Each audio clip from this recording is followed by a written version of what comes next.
didn't know very much about Brownlee Towers before I came here, but it had a reputation as being a really bad place, almost fit for derelicts and nobody else. Sometimes it's scary because sometimes you hear a lot of screaming, they're fighting, shouting. This was a desperate place, a place where a lot of druggies were around and a lot of break-ins. It was never ever a place that was safe, and especially for old people. They used to be bullied, they used to be robbed. The hospital calls it suicide. Even my doctor did. He said, "You moved into the suicide place?" I said, "Yeah." The people of Western Australia are making homes for happiness. The principal authority in Western Australia is the State Housing Commission. The State Housing Commission had a different role back in the 1960s. It was a land and housing developer for everyone. The capital, Perth, is undergoing considerable expansion, and the many new multi-storey buildings under construction reflect the growing prosperity of the state. It was boom time, and the post-war era meant that there was chronic housing shortages, and the government was looked to provide that housing, and that's really where developments like the Brownlee precinct came from.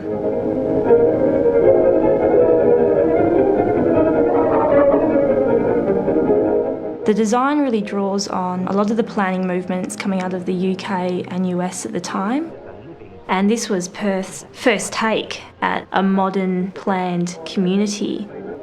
To the rear of the dwellings is a series of parklands, so you would walk to your destination in a kind of green landscape setting rather than using the road.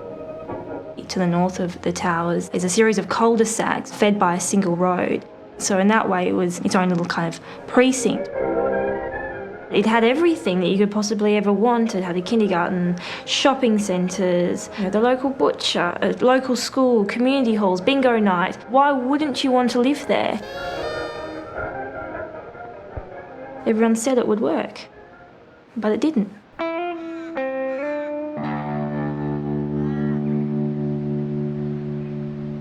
Whilst the parklands were intended to be this kind of loving, green, communal environment, we now realise that it really didn't work that way. The houses weren't really designed to overlook that space appropriately, so they became areas where if you were walking, you might have felt quite alone. So these parklands really became havens for crime and disorder. I have heard the comment suicide towers, and it's something that even the people who live there have adopted. It hurts. When I watched the last one jump, it hurt. She was a lady from outside. She was from a psychiatric hospital. She come here and jumped. And I watched her fall right out the front of Francis's door there. I couldn't handle it. A lot of those incidents actually were from people from outside of the precinct. They were not people who actually lived at the towers. It's a burden that the people of the towers live with every day.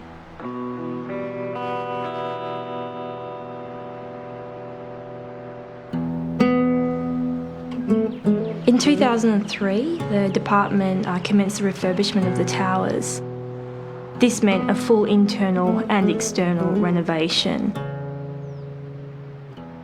Brownlee Towers has a different image from what it had 10, 20, 30 years ago. We held some community forums to bring people together to talk about what was like living here, what were the strengths of the community, and also what could we do together that would help strengthen it further. And they said a community garden would be a great way to get people together and working towards a project that they could share and benefit from. There's something about gardens that really brings people together.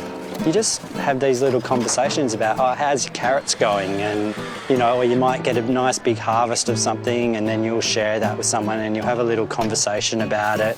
And it's these sort of connections that start growing from just being in the garden with other people.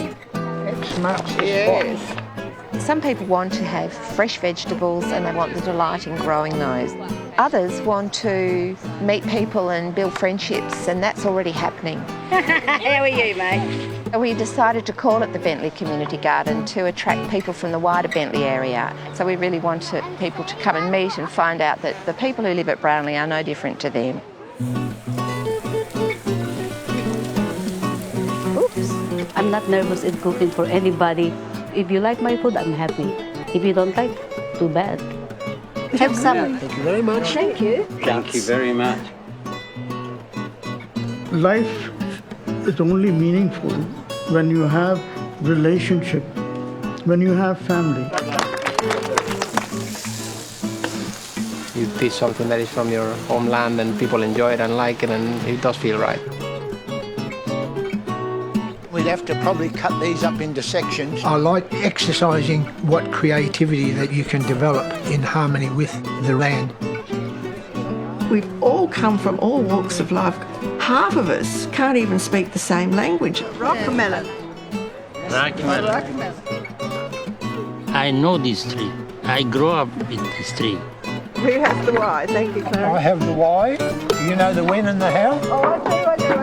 It's a public space, or it might be land owned by the council, but it's loved by the community.